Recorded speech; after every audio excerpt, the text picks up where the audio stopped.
Okay, so maybe I should stop dissing this car. I'll try and not diss this car that much. Well, coming to the cockpit, well, this is where the bros of the bros will be. Yo, bro, yeah, we're gonna go party, yeah, bro. It doesn't look so bad. There is the usual gearbox and where this stick is. Looks very flimsy, but then again, it's a Vitz. You have the handbrake. What's this? AC full. I should find out what that is in a minute. I'm gonna tell you guys at some point. Now, the radios on this, I wouldn't call it radio, let me call it the entertainment console for these things. If you do know how to translate this into English, hit us up on our Facebook page, Talk TV. That would be helpful. What else is there? Oh, we have the digital console, we have bars. Yes, I have bars for days. Oh, and maybe I should probably mention that, you know, the Vitz will get you really far on fuel. It does go far. You can't go wrong with a Vitz on fuel. I mean, what does it sip? It has a 3-cylinder engine? Really? It's fuel economic, that's what you want me to say. Okay, yeah, that's it. Apart from that, there's not much else. We have the thingy at the top with the things inside. We have the thingy at the bottom with the Vitz manual. This is really thick for Vitz manual. I mean, what are you reading here? How many other cup holders are there? Oh my god. Okay, the vents, and I think that's it.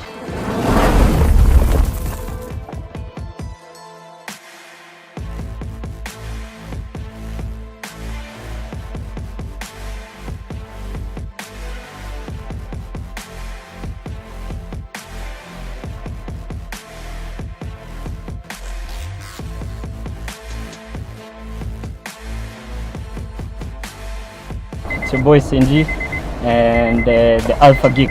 Today we are reviewing the Honda Fit, the second generation Honda Fit. These are the entry level cars, so they are very basic. As you can see, the steering wheel is 3-spoke, very basic.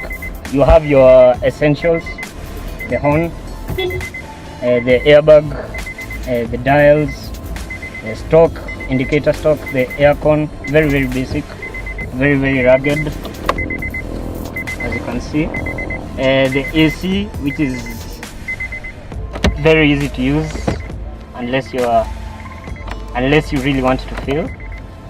The gearbox, the gear stick is also pretty decent. Comes with a conventional handbrake, not the foot brake that we hit. Yes, the dials are also lots of information. The airbags, the sensors, all the lights come on. It's actually a pretty basic, nice car. I think I couldn't ask for more if I was in the market for this type of vehicle.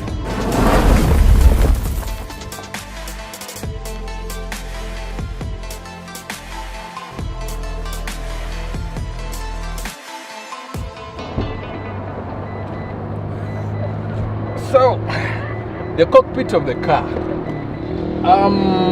One thing I do realize is that the windscreen looks as if it decided to nosedive. Okay, it's so far in. I don't know. It doesn't make sense. It's like this is the engine right here. That's what I think it is, because it's way too long.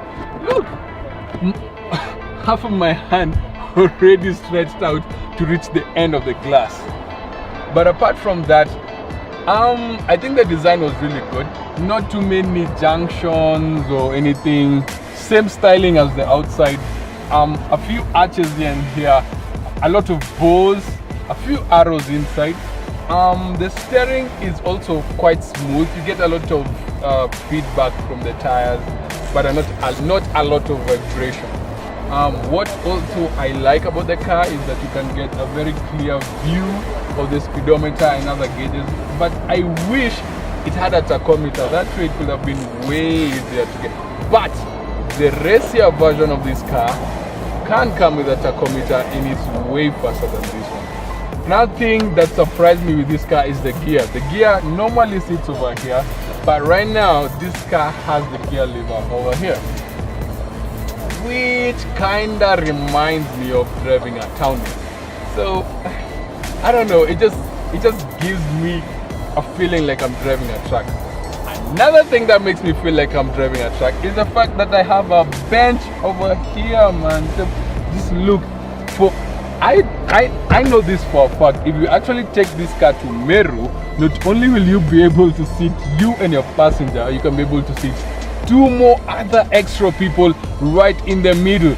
And this is a message to NTSA. Please crack down on anybody who overloads the car.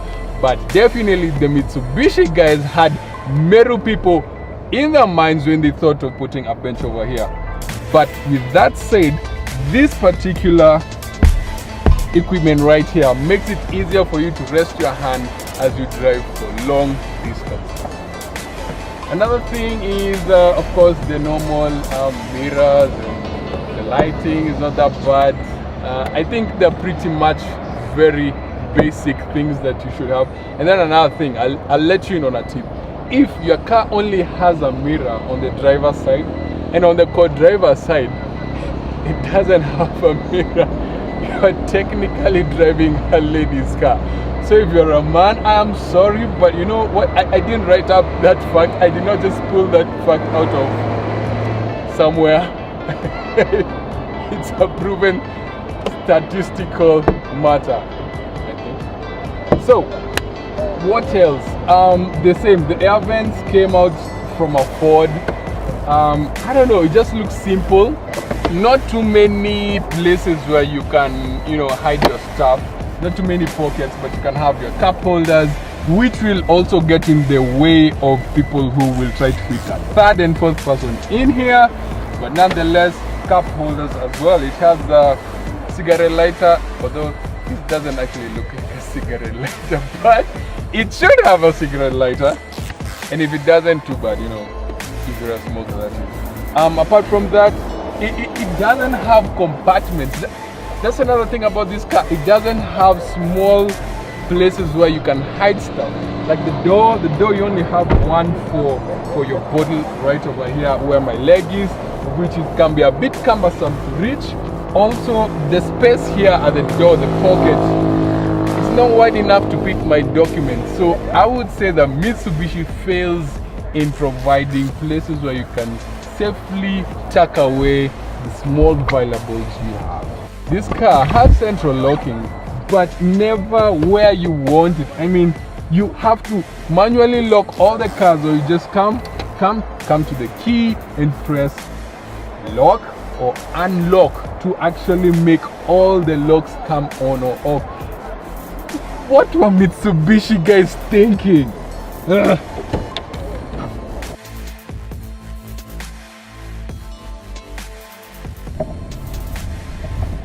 The steering is light, super light, and super responsive. You can actually feel everything that is happening.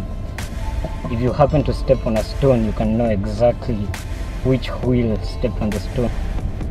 And the photos is not so bad. Photos are good for this at least. But then again, you know, Toyota actually knows they do sell cars to us, so I think they do design them knowing we're going to put them under so much punishment.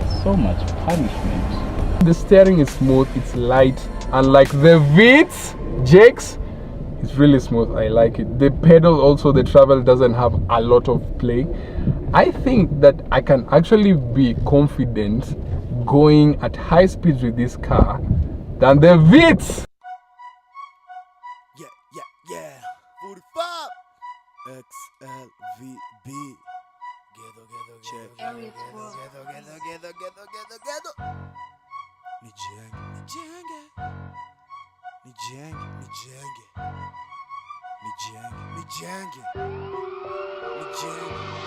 Nijenge buda nikujenge, nijenge buda nikujenge, toa nyama buda nitoe sembe, XLVB buda si ujorende.